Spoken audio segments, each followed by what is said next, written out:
Everyone, स्वागत है आप सभी का अपने यूट्यूब चैनल पे जिसका नाम है stay pain free and healthy and this is doctor Jyoti here. Today we are going to discuss about detail version of rubella because बहुत सारे females use to ask about rubella से कैसे बचे। थोड़ा फोबिया हो गया है, बट इस फोबिया को थोड़ा क्लियर आउट करेंगे और किस तरीके से प्रेगनेंसी प्लान करें ताकि इस तरीके के इन्फेक्शन से आपको इफेक्ट ना हो।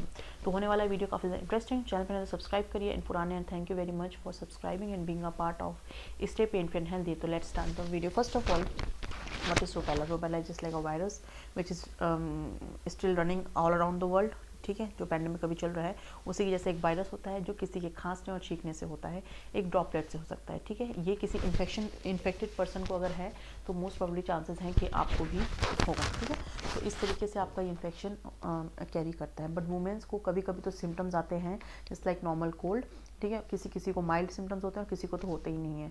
और प्रेग्नेंट होते हैं और जब सोनोग्राफी कराते तो वो कहते हैं कि हमको तो इन्फेक्शन कब हुआ हमको तो पता ही नहीं चला, सब कुछ नॉर्मल चल रहा था, घर का खा रहे थे, घर का पी रहे थे, कोई इन्फेक्शन कैसे हो गया और हो कैसे सकता है।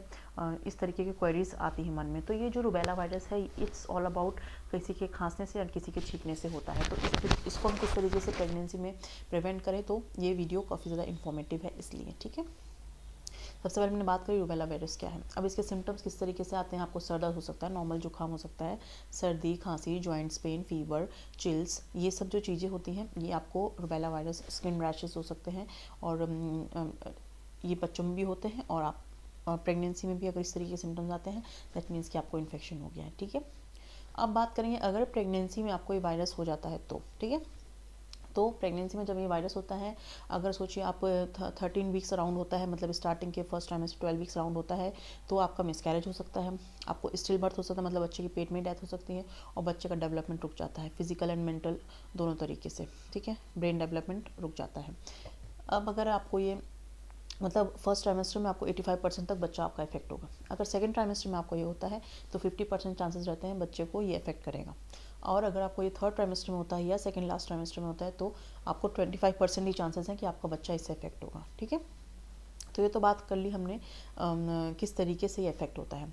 और जब आप बच्चे को जन्म दे देते हैं और तो आपके बेबी को जो है कंजेनिटल रूबेला सिंड्रोम हो जाता है। ठीक है, अगर आपने सोनोग्राफी वगैरह कराया हो या आपने एनोमली स्कैन नहीं कराया है बाई चांस और आपने बेबी को जन्म दे दिया तो बेबी को होगा congenital rubella syndrome.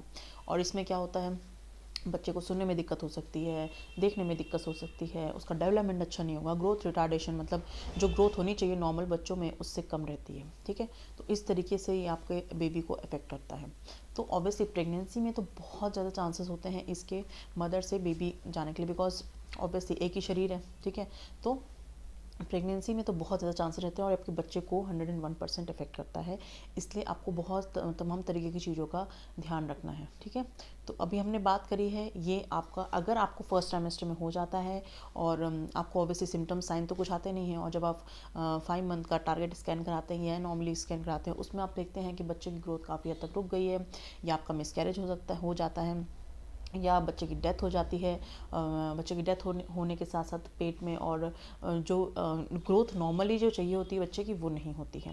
That is all because of rubella infection and rubella is normally a virus जो आपको स्प्रेड होता है ड्यूरिंग प्रेगनेंसी। आपको हो जाता है तो आपके बच्चे को बहुत ज़्यादा चांसेस हैं ये अफेक्ट करता है। ठीक है, प्रेगनेंसी में तो हो जाता है और जब डिलीवर हो जाता है बच्चे जब डिलीवरी हो जाती है तो उसको कंजेनिटल रूबेला सिंड्रोम हो सकते हैं, रैशेस वगैरह जो अभी हमने डिस्कस कर लिया। ठीक है, तो एक नॉर्मल एक आइडिया आप सभी को पता लग गया होगा कि अगर फर्स्ट ट्राइमेस्टर में होता है तो बहुत ज़्यादा चांसेस होते हैं कि ये बच्चों को अफेक्ट करेगा। और जैसे जैसे हमने डिस्कस करा लास्ट ट्राइमेस्टर में अगर आपको होता है तो आपके जो सिम्टम्स हैं जस्ट लाइक फीवर हो गया, जॉइंट्स पेन हो गए या normal cough cold and flu हो गया तो मेडिसिन देके इसको सब्साइड कर सकते हैं। बट इस चीज़ का इशू रहता है कि बच्चे को किस तरीके से अफेक्ट करेगा। ठीक है, बच्चे को अफेक्ट कर भी सकता है और ऑब्वियसली कर सकता ही है, थोड़ा बहुत चांसेस तो बच्चे को ये अफेक्ट करेगा ही। इसलिए आपके सिम्टम्स तो सब्साइड हो सकते हैं बट ये बच्चे को अफेक्ट करेगा नहीं करेगा वो आगे जाके डिसाइड होता है। ठीक है, तो इस चीज़ को अब ये तो बहुत सारी हो गई कि कहेंगे कि बहुत सारी टेंशन वाली चीज़ हो गई कि अगर हो जाता है तो क्या होगा, ये हो जाएगा वो हो जाएगा। तो इससे बचने के लिए अगर मगर से बचने के लिए हमने क्या करना है, देखिए those women who are trying to get pregnant, जो महिलाएं प्रेगनेंसी के लिए ट्राई कर रही हैं वो खुद को किस तरीके से प्रिवेंट करेंगी रूबेला से, उसके लिए आपने लगाना है वैक्सीनेशन, MMR वैक्सीन।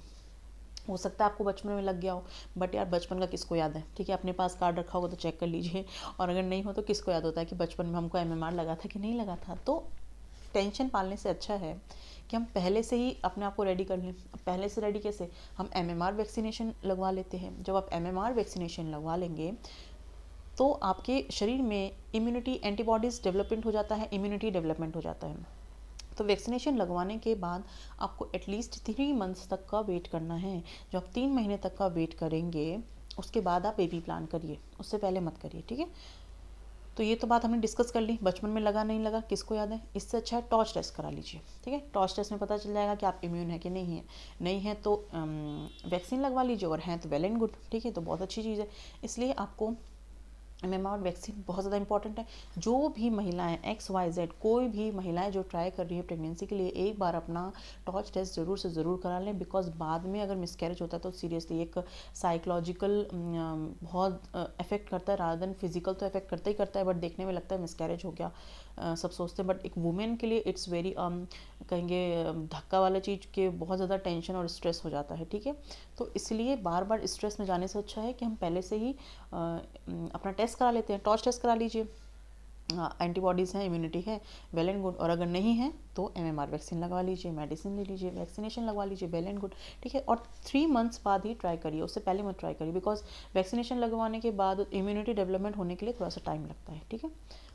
अब बात करेंगे प्रेगनेंसी में। अगर आपको प्रेगनेंसी में आप कराते हैं टेस्ट, अगर आपका आता है कि आपको इन्फेक्शन है तो मेडिसिन लेके सबसाइड कर सकते हैं। आपका MMR वैक्सीन आपको प्रेगनेंसी में बिल्कुल अलाउ नहीं होती लगना, बिकॉज उसमें जो वायरस ही ऑब्वियसली वायरस से ही वैक्सीनेशन बनती है, तो वो आपको तो ज़्यादा इफेक्ट करेगा।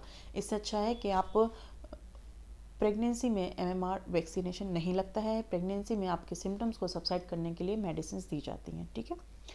अब डिलीवरी के बाद ऑब्वियसली आप बच्चे को फीडिंग करा रहे हैं, और अगर आपको तब होता है तो भी आप MMR वैक्सीनेशन लगवा सकते हैं, जो आपके बच्चे को भी काफ़ी हद तक प्रोटेक्ट करेगा फ्रॉम द वायरस, ठीक है। तो ये अभी हमने बात करी अबाउट किस तरीके से हम रूबेला से खुद को प्रिवेंट कर सकते हैं। बिकॉज प्रेगनेंसी में एक कहेंगे बहुत ज़्यादा टेंशन वाली चीज़ रहती है, तो प्रेगनेंसी में इससे हमें कैसे बचना है ये जानना बहुत ज़्यादा ज़रूरी है।